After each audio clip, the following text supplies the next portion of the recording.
नमस्कार, मी कविता कविताज टेस्टी फूडमध्ये सर्व खवय्यांचे पुन्हा एकदा स्वागत करते। आज आपण 50 वर्षांपासून बनत आलेले पारंपरिक पद्धतीचे मेथीचे लाडू कसे करायचे ते पाहणार आहोत। यामध्ये मी गूळ व साखरेचा वापर केलेला नाही। थंडीच्या दिवसामध्ये हे मेथीचे लाडू सर्व वयोगटातील लोकांनी खाल्ले पाहिजे। हे लाडू बाळंतिणीसाठी तर उत्तम आहार आहे। यामध्ये मी गोडंबीचे प्रमाण जास्त घेतलेले आहे। गोडंबी ही बाळंतिणीच्या कंबरेसाठी खूप चांगली आहे। लाडू चवीला खूपच छान लागतात आणि बनवायलाही खूप सोपे आहे। यामध्ये मी महत्त्वाच्या बऱ्याच टिप्स सांगितलेल्या आहे, त्यामुळे व्हिडिओ स्किप न करता पूर्ण पहा। चला तर हे मेथीचे पौष्टिक लाडू कसे करायचे ते पाहूया। तुम्ही या चॅनलला अजून सबस्क्राइब केले नसेल तर जरूर सबस्क्राइब करा, ते निशुल्क आहे। यासाठी लागणारे साहित्य: अर्धा किलो किसलेले खोबरं, पाऊण किलो खारीक पावडर।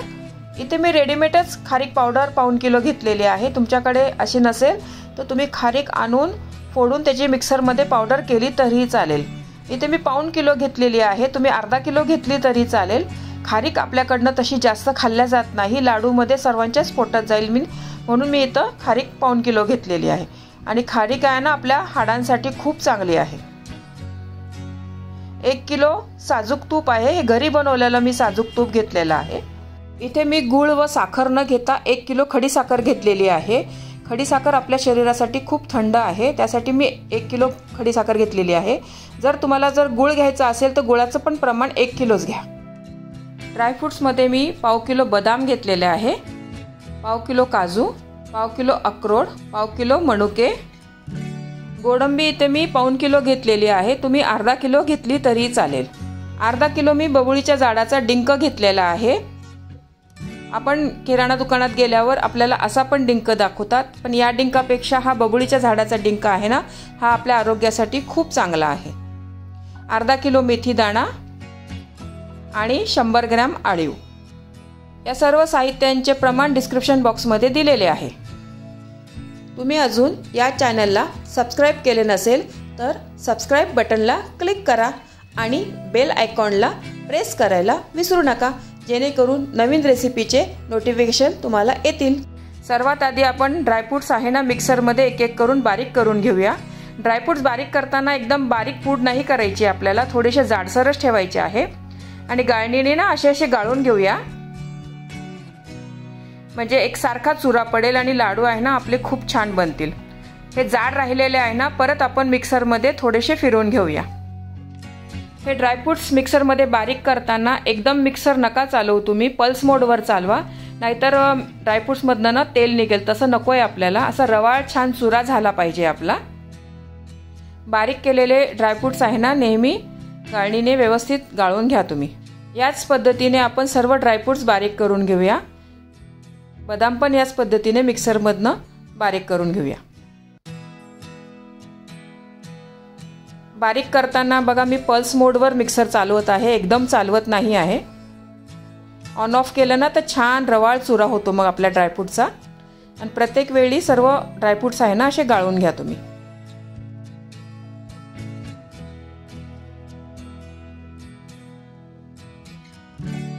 याच पद्धतीने मी अक्रोड पण असेच बारीक करून घेतलेले आहे।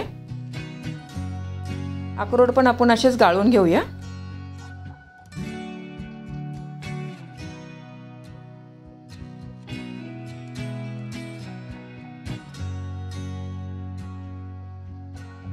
एकदम छान रवाळ चुरा झालेला आहे बघा सर्व ड्रायफ्रुटचा।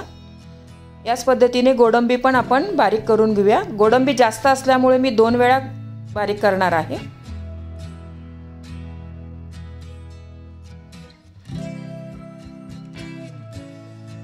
सर्व ड्रायफ्रुट्स आपले व्यवस्थित बारीक करून झालेले आहे।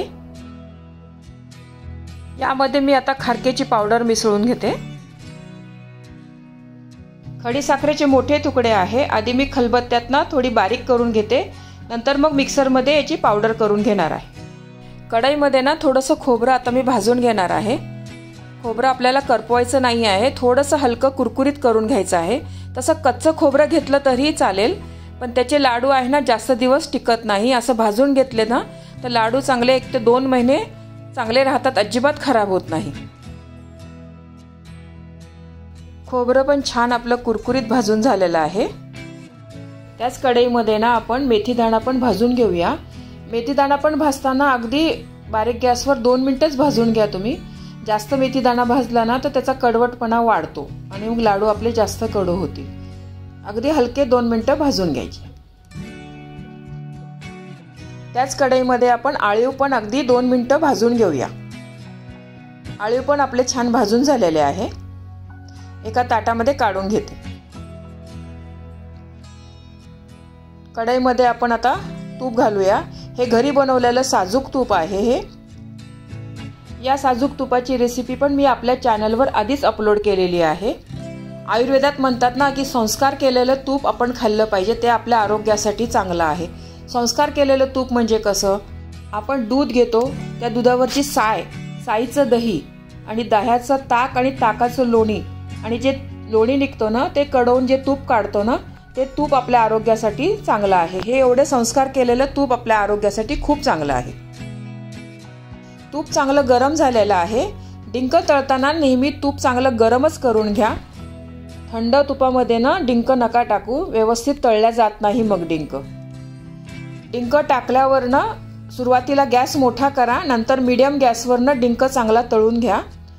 व्यवस्थित डिंक तळला तरच तो दाताला असा कच्चा लागत नाही, नाहीतर मग दाताला ना आपला चिकट लागतो मग डिंक। मीडियम गॅसवर डिंक व्यवस्थित चांगला फुलवून घ्या तुम्ही। डिंक हा आपल्या आरोग्यासाठी खूप चांगला आहे। त्याच्यामध्ये कॅल्शियम भरपूर प्रमाणात असतं, त्याच्याने आपली हाडं ना मजबूत होतात। डिंकाचे सेवन आपण वेगवेगळ्या पदार्थांमध्ये जरूर केले पाहिजे। खूप आरोग्याला आपला डिंक चांगला आहे।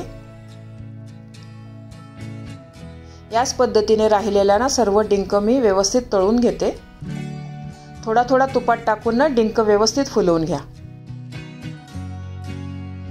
सर्व डिंक तळून झालेला आहे बघा। डिंक थंडा करून घ्या आणि खलबत्त्यामध्ये ना थोडासा बारीक करून घ्या। एकदम बारीक पावडर नाही करायची आहे त्याची, जाडसरच ना थोडासा कांडून घ्या तो। डिंक थोडा जाडसर ठेवला ना तर लाडू मध्ये छान क्रंची लागतो। डिंक बारीक करून या मिश्रणामध्ये ना मिसळून घेतलेला आहे। खोबरं आपण जे छान कुरकुरीत भाजून घेतलेलं आहे ना ते पण या सारणामध्ये ना मिसळून घेऊया।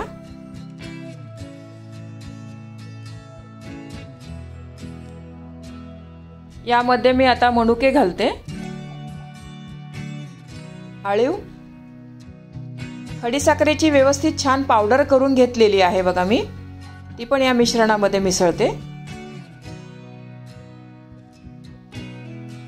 थोडी थोडी करून आपण खडीसाखर यामध्ये मिसळून घेऊया। एवढ्या लाडवाच्या प्रमाणाला 800 ते 900 ग्राम साखर लागते। तुमच्या आवडीप्रमाणे साखरेचे प्रमाण कमी जास्त करू शकता। साखर सर्व मिश्रणामध्ये ना व्यवस्थित मिसळून घ्या। साखर व्यवस्थित मिसळून घेतलेली आहे। यामध्ये मी आता मेथी पावडर घालते।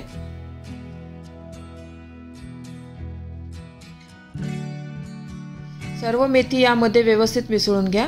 मी यामध्ये ड्रायफ्रुट्स मुद्दामून थोडे जाडसर ठेवलेले आहे, तुम्ही बारीक पण करू शकता, पण बारीक पेक्षा जाड लाडूला दाताखाली चावून खाण्याची मजाच वेगळी आहे। यामध्ये मी थोडी पिठी साखर अजून मिसळते, मला थोडं गोड कमी वाटतंय। सर्व पिठी साखर आहे ना व्यवस्थित चांगली मिसळून घेते आता। ही लाडूची रेसिपी 50 वर्षापूर्वीची आहे। मी माझ्या लहानपणापासून आईला याच पद्धतीने लाडू करताना पाहिलेले आहेत। चवीला हे लाडू खूपच छान लागतात। यामध्ये आता पातळ केलेले तूप घालूया। तूप आपल्याला इतके घालायचे आहे की लाडू आपल्याला ना वळता आले पाहिजे। हे सर्व तूप आहे ना व्यवस्थित मिश्रणामध्ये ना मिक्स करून घ्या। जसे जसे लागेल ना तसं तसं थोडं थोडं तूप घालायचं आहे आपल्याला याच्यामध्ये।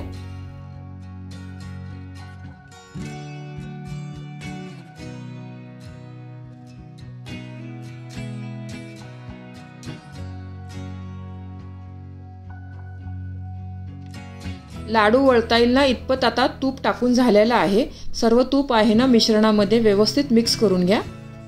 आता आपण याचे लाडू वळून घेऊया। लाडू छोटे मोठे तुम्हाला जसे साईज पाहिजे आहे ना तसे तुम्ही वळवू शकतात। माझ्या लहानपणी मी आईला लाडू वळताना पाहायचे, त्यांचा लाडू साईजने खूप मोठा असायचा, मोठे मोठे लाडू वळायची ती। पण त्यावेळची माणसे खूप कष्ट करायची, त्यांची पचनक्रिया खूप चांगली राहायची, त्यांना ते इझिली पचत होते। पण आताच्या काळामध्ये आपल्याला असा मोठा लाडू पचवणे अवघड जाऊ शकते, त्यामुळे आपण मध्यमच आकाराचे लाडू वळवूया। मला काही टिप्स सांगायच्या आहे। मी यामध्ये अर्धा किलो मेथी घेतलेली आहे, तुम्ही पाव किलो मेथी घेतली तरीही चालेल। हिवाळ्यामध्ये मेथी खाणे चांगले आहे। जर तुम्हाला मेथीचा कडवटपणा कमी करायचा असेल तर तुम्ही मेथीची पावडर तुपामध्ये रात्रभर भिजवून ठेवा आणि दुसऱ्या दिवशी ती लाडूमध्ये वापरा। मी या लाडूमध्ये खडीसाखरेचा वापर केलेला आहे, तुम्ही गुळाचाही वापर करू शकतात। 4 ते 5 चमचे तुपामध्ये चिरलेला गूळ वितळून घ्या। गुळाचा पाक करायचा नाही, असा वितळलेला गूळ तुम्ही लाडूमध्ये वापरू शकता। मी यामध्ये गोडंबी व खारीक पावडर जास्त प्रमाणात घेतलेली आहे। ड्रायफ्रुट्स आपण नेहमीच खातो, काजू बदाम, पण गोडंबी आणि खारीक आपल्याकडनं खाल्ल्या जात नाही। असे लाडूमध्ये जास्त घातल्यामुळे सर्वांच्याच पोटामध्ये जाईल। हा बघा किती छान लाडू तयार झालेला आहे। असे सर्व लाडू आपण वळून घेऊया। माझ्या या पद्धतीने एकदा तरी तुम्ही लाडू नक्की करून बघा, खूप आवडतील तुमच्या घरात सर्वांना। तुम्हाला ही रेसिपी आवडली असेल तर तुमच्या मित्रमैत्रिणी आणि नातेवाईकांबरोबर शेअर करा, व्हिडिओला लाईक करा व चॅनलला सबस्क्राईब करा। रेसिपीला कमेंट्स करा, तुमच्या कमेंट्स वाचायला मला फार आवडतात। तुमच्या लाईक्स आणि कमेंट्समुळे माझा उत्साह वाढतो आणि नवनवीन व्हिडिओ बनवण्यासाठी प्रोत्साहन मिळते। त्याचबरोबर तुम्ही मला फेसबुक, इंस्टाग्राम आणि पिंटरेस्टवर देखील फॉलो करू शकतात, त्यांची लिंक डिस्क्रिप्शन बॉक्समध्ये दिलेली आहे। तुम्ही ही रेसिपी कोणत्या गावातून पाहताय तेही सांगा। तर पुन्हा भेटूया एका नवीन रेसिपीसह, तोपर्यंत मस्त खा, काळजी घ्या, धन्यवाद।